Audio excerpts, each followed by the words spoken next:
Hello! Welcome back! This is Mary Thaler. And Geoffrey Edwards. And today we have a treat. We have a special part 2 of our last episode. Which is writing as scientists. Mm-hmm. So we had so much to say that it became 2 episodes. So today we're going to talk a little bit about how we integrate the science or our science backgrounds into the writing process. So you mentioned this idea that, I think you mentioned that writing fiction, for instance, involves a different set of principles than writing science might. So can you talk about transitioning from one to the other, or how they differ from each other for you? Science, for better or worse, often has a specific audience, which is other scientists. And you know how to talk to other scientists, and you talk to them in a certain way. With fiction, you have to talk to everyone. And so it opens up in a way that science doesn't. That's one of the differences. Here's one. Science is often looking for the general case. Yes. You are trying to find out how the thing that you discovered can be used and applied to other situations. You're trying to find the underlying rules. Regularities and things like that. Yeah. Fiction is always about the specific case. Yeah. You've got to go in on this character, this situation that is like no other character and no other situation that has ever existed. And you're not going to be able to apply it from one to another. So you have to learn to move away from abstractions into something much more concrete when you write fiction. Yes, there's a formulaic way of writing science, and that's not a bad thing. That makes it very easy for other scientists to understand exactly what you're saying, because they understand the rules of sciance writing. Right. And so a lot of science writing is in the passive voice, for instance. Yes. Which is actually can be annoying to read. I'm waiting. That's got to change. Even in science, we don't have to do that as much as we do. Yeah, and a lot of gerunds and things like that, rather than the active verbs of things. So I must admit, my science writing has probably changed since I started writing fiction. Yes, but I mean, while I was in grad school, my supervisor used to say to me, she knew that I was writing fiction on the side, and she'd cross out whole paragraphs. She'd say, "You're being too literary here, Mary. Just no, stop this. This is too. This is like this is your short story that's coming out here, and we're writing a scientific text. Too many adjectives." So, although that can apply to actual writing fiction, because the same parsimony that you want for science writing is actually a strength in writing fiction, or can be. Absolutely. So it's not so different. People have these ideas that writing fiction is much more flourishing than, but it's not necessarily the case. No. You have to be lean and sometimes. Yeah. I think what you can do in fiction and literary writing is you can break those molds, the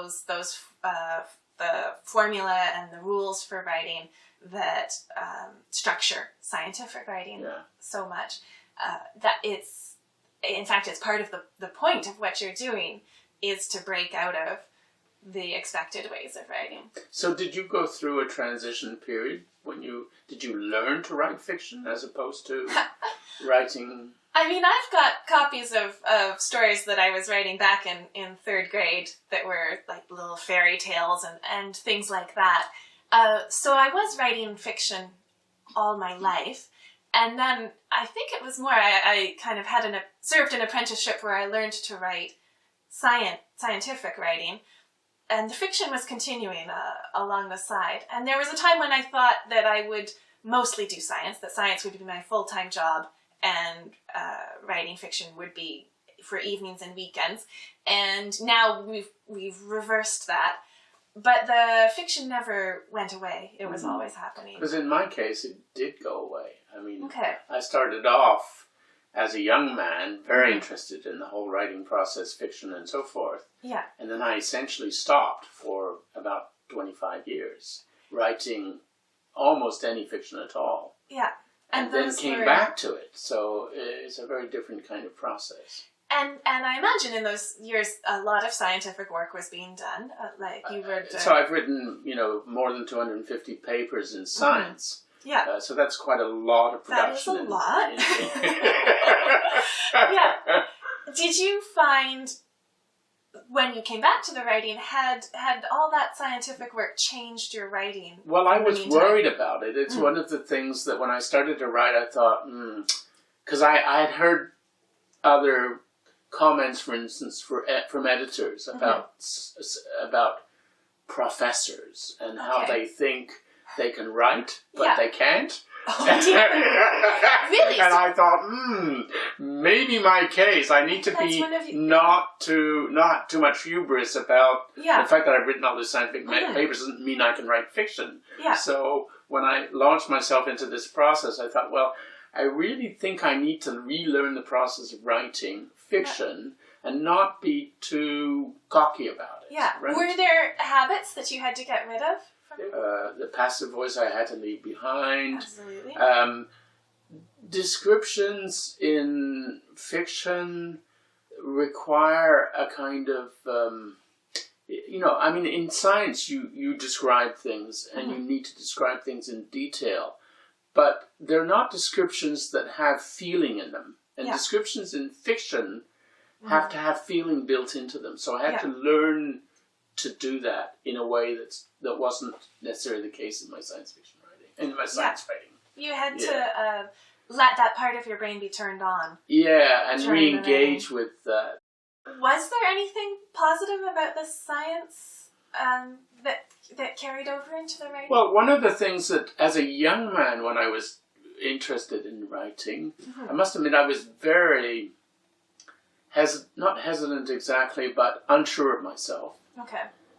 But having had a career as a scientist, I'm extremely sure of myself in the science world, and that carried over into the writing. Even though I was relearning the process of writing fiction, I carried with me that assurance that I didn't have as a young man. And so, I took on this huge project for science fiction with, basically the assurance that, well, I'll work it out and I'll figure out how to make this work. Because you'd already done huge science projects. Exactly. And how different could it be? And though many of the science projects were as unclear to begin with as was this writing project, and they had all worked out. So, I kind of knew that I'd be able to find my way through this. So that was different. Because I work in the Arctic, because my work had a lot to do with climate change, people say, oh, wouldn't it be interesting if you wrote a novel that was, exciting and fun and taught people about climate change? It would be like a fun way. You do kind of that in a way. It's not necessarily directly focused on that, but these issues come back into your writing through the back door, as it were. I do, but that wasn't my first response. No. As soon as I heard that, I had this no. Which is odd because I'm sure that a novel, it would be great if more people understood climate change, and people read novels, so it would be great if there was a novel that helped people understand about climate change, I guess.